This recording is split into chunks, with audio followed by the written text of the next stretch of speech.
Om Swastiastu.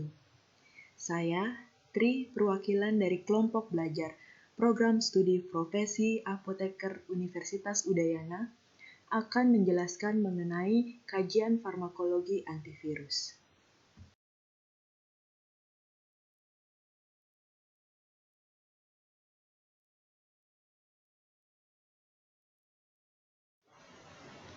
Berikut adalah referensi yang digunakan dalam penyusunan presentasi ini. Sebelum berbicara mengenai kajian farmakologi mengenai antivirus, ada baiknya kita mengenal apa sih virus dan antivirus itu. Nah, virus adalah mikroorganisme patogen yang dapat menginfeksi sel makhluk hidup, di mana virus harus melekat pada sel inang untuk menghasilkan virus baru. Nah, bagaimana caranya? Yaitu dengan berlekatan pada sel inang dan memasukkan materi genetik mereka ke dalam sel inang. Nah, di dalam sel inang ini, virus akan menghasilkan beberapa salinan materi genetik dan selubung protein. Nah, materi genetik dan selubung protein inilah yang dirakit dan akan menjadi virus baru. Nah, pada dasarnya, virus membutuhkan organisme lain untuk bereproduksi. Jadi, virus tidak bisa hidup jika tidak memiliki sel inang atau tidak berlekatan pada sel inang. Nah, sedangkan antivirus merupakan golongan obat yang secara spesifik digunakan untuk mengobati infeksi virus.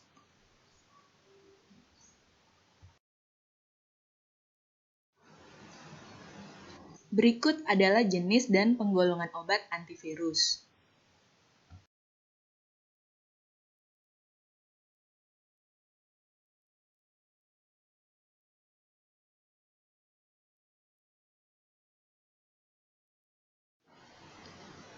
Antivirus dibagi menjadi dua golongan, yaitu anti non-retrovirus dan anti-retrovirus.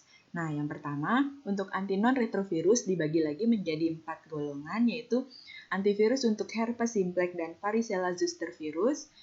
Contohnya yaitu aciclovir, valaciclovir, famciclovir, dan foscarnet.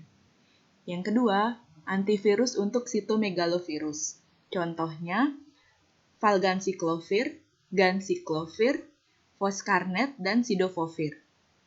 Yang ketiga, antivirus untuk virus influenza, yaitu contohnya amantadin dan oseltamivir.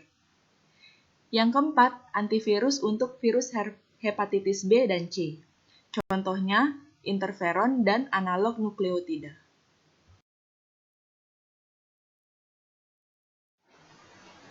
Berikut adalah contoh obat anti non-retrovirus.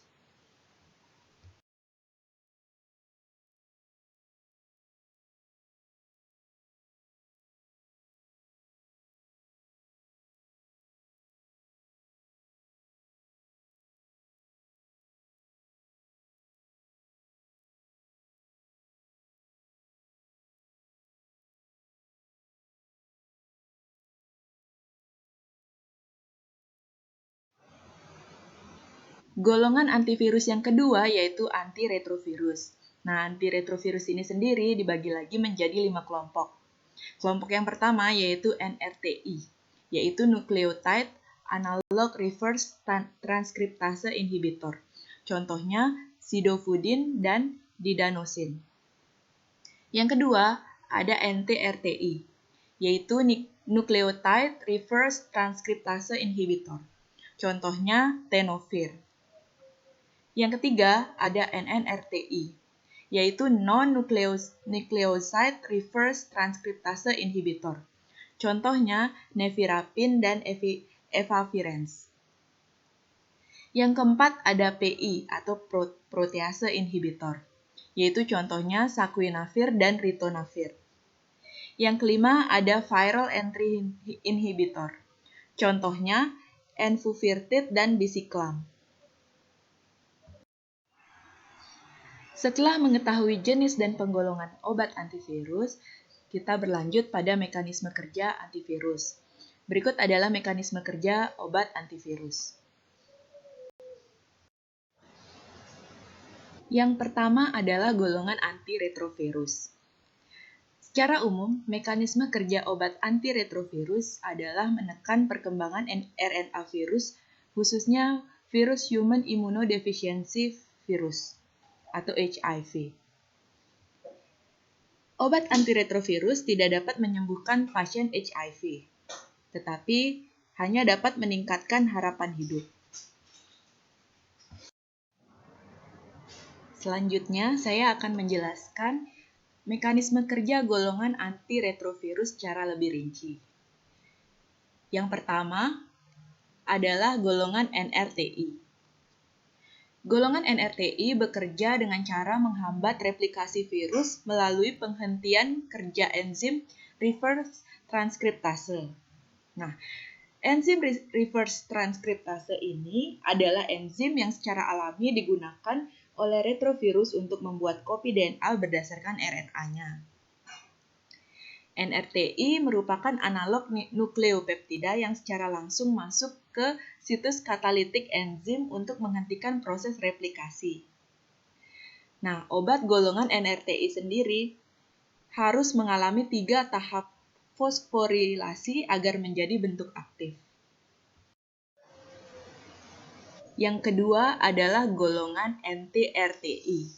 Bekerja dengan cara mengubah enzim reverse transkriptase yang menghentikan pembentukan rantai DNA sehingga tidak dapat bergabung dengan kromosom host. Perbedaannya dengan NRTI adalah NTRTI hanya mengalami 2 tahap fosforilasi. Yang ketiga adalah golongan NNRTI. Golongan ini bekerja dengan cara menghambat enzim reverse transkriptase dengan menempel pada kantung hidrofobik pada subunit P66 dari enzim HIV. Tempat kantung ini tidak secara langsung menghentikan enzim dan jauh dari tempat aktif dari enzim. Namun, obat ini dapat merubah konformitas enzim sehingga kerja enzim akan menjadi sangat berkurang. Nah, berbeda dengan NRTI dan NTRTI yang perlu mengalami fosforilasi untuk menjadi aktif, NNRTI tidak mengalami fosforilasi untuk menjadi aktif.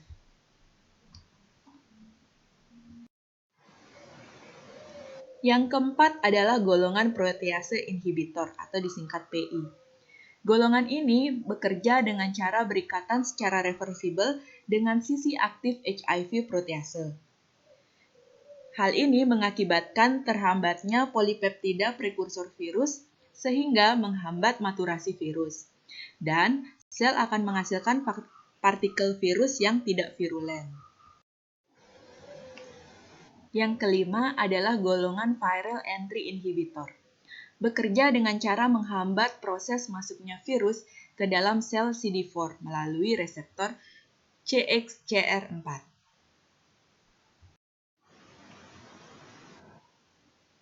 Selanjutnya adalah golongan anti-non-retrovirus.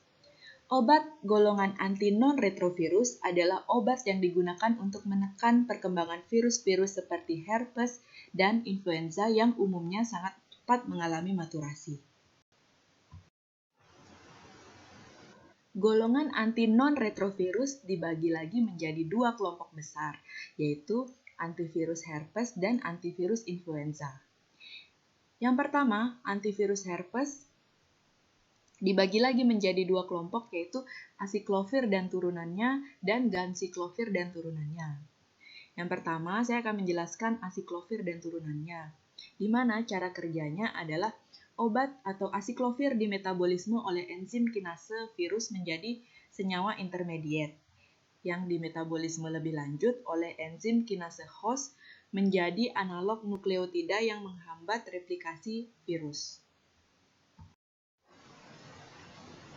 Yang kedua adalah ganciclovir dan turunannya, di mana mekanisme kerja ganciclovir hampir sama dengan acyclovir. Yang membedakan adalah pada ganciclovir terdapat karbon 3 aksen dengan gugus hidroksil, sehingga memerlukan tahap tambahan dengan enzim fosfotransferase. Golongan yang kedua yaitu antivirus influenza. Antivirus influenza ini sendiri dibagi lagi menjadi 2 kelompok. Yang pertama, amantadin dan rimantidin. Yang kedua adalah inhibitor neuraminidase. Amantadin dan rimantidin bekerja pada protein M2 virus. Hal ini mengakibatkan destabilisasi ikatan protein pada membran dan menghalau transport DNA virus ke inti sel host. Selanjutnya adalah inhibitor neuraminidase.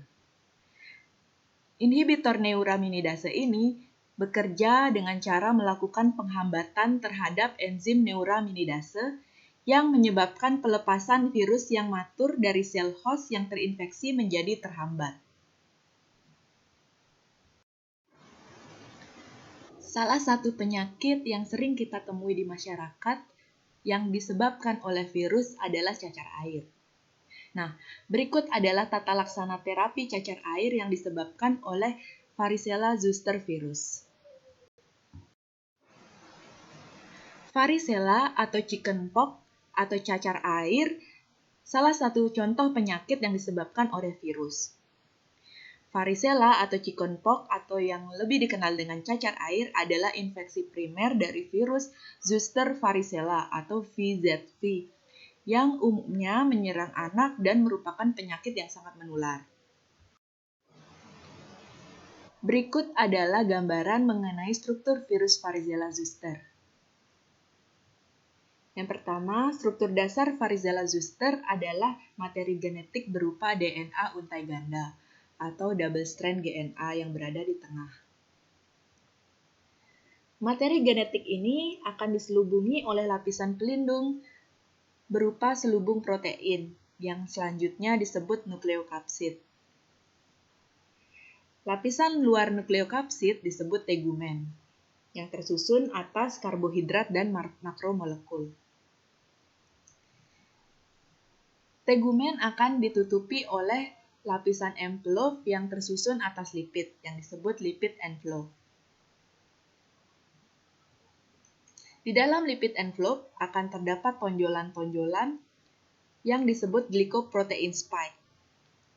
Glycoprotein spike ini tersusun dari glikoprotein yang berfungsi membantu perlekatan virus pada permukaan sel inang yang spesifik. Gejala dari penyakit cacar air atau varicella yaitu ruam merah di perut, di kepala, di punggung, atau seluruh tubuh. Selain itu, cacar air juga ditandai dengan beberapa gejala lain seperti demam, pusing, lemas, dan nyeri tenggorokan. Pada dasarnya, pengobatan varicella bersifat simptomatik, seperti pemberian kalamin lotion lokal pada lesi kulit. Serta, untuk mengurangi rasa gatal dapat diberikan kompres dingin, mandi secara teratur, atau pemberian antihistamin. Sedangkan, antivirus yang diberikan sebagai terapi varicella yaitu aciclovir. Berikut adalah informasi obat aciclovir. Aciclovir yang beredar di pasaran yaitu aciclovir 200 mg dan aciclovir 400 mg dalam bentuk tablet. Indikasi dari aciclovir yaitu infeksi akibat virus seperti Varicella zoster dan herpes simplex. Berdasarkan PIONAS, dosis aciclovir untuk dewasa yaitu 800 mg 5 kali sehari selama 7 hari, sedangkan untuk anak-anak 20 mg per kilogram berat badan, maksimal diberikan 800 mg 4 kali sehari selama 5 hari. Sedangkan untuk anak di bawah 2 tahun, dosis yang diberikan yaitu 200 mg 4 kali sehari. Untuk anak usia 2-5 tahun, 400 mg 4 kali sehari, dan untuk anak di atas 6 tahun yaitu 800 mg 4 kali sehari. Mekanisme kerja aciclovir yaitu aciclovir dimetabolisme oleh enzim kinase virus menjadi senyawa intermediate yang dimetabolisme lebih lanjut oleh enzim kinase host menjadi analog nukleotida yang menghambat replikasi virus. Efek samping yang ditimbulkan dari aciclovir yaitu mual, muntah, diare, dan sakit kepala. sedangkan kontraindikasinya yaitu hipersensitivitas terhadap obat. Hal yang perlu diperhatikan yaitu minum air yang cukup selama terapi asiklovir, gangguan fungsi ginjal, kehamilan, dan menyusui. Selanjutnya, cara penyimpanan asiklovir yaitu disimpan pada suhu di bawah 30 derajat Celcius. Terapi non-farmakologi yang dapat disarankan kepada pasien varicella yaitu pertama, banyak minum dan mengkonsumsi makanan yang bergizi dan tidak asin atau asam terutama jika ruam cacar terdapat pada mulut. Yang kedua, menghindari menggaruk ruam atau luka cacar air karena dapat meningkatkan risiko infeksi. Yang ketiga, mengenakan pakaian berbahan lembut dan ringan. Mandi dengan air hangat 3-4 kali sehari selama beberapa hari setelah timbulnya ruam. Setelah itu, keringkan dengan cara tepuk-tepuk dengan handuk hingga kering. Yang keempat adalah mengompres ruam atau luka dengan air dingin untuk meringankan gejala gatal. Yang terakhir, beristirahat cukup dan menghindari kontak dengan orang lain untuk mencegah terjadinya penyebaran cacar air. Kesimpulan dari materi yang telah saya paparkan tadi, yaitu antivirus adalah obat yang secara spesifik digunakan untuk mengobati infeksi virus. Antivirus sendiri dibagi menjadi dua, yaitu antiretroviral dan anti-non-retrovirus. Antiretrovirus terdiri dari NRTI, yaitu zidofudin dan didanosin, NTRTI, yaitu tenofir, NNRTI, nevarapin dan efavirenz, PI atau protease inhibitor, contohnya itu saquinavir dan ritonavir, viral entry inhibitor yaitu enfuvirtide dan biciclam, sedangkan non-retrovirus terdiri dari antivirus untuk herpes simplex dan varicella zoster, contohnya aciclovir dan valacyclovir. Antivirus untuk cytomegalovirus, contohnya ganciclovir dan cidofovir. Antivirus untuk influenza, contohnya amantadin dan oseltamivir, serta antivirus untuk virus hepatitis B dan C, contohnya interferon. Sekian materi yang dapat saya sampaikan. Semoga materi ini dapat bermanfaat dan menambah pengetahuan mengenai virus dan antivirus.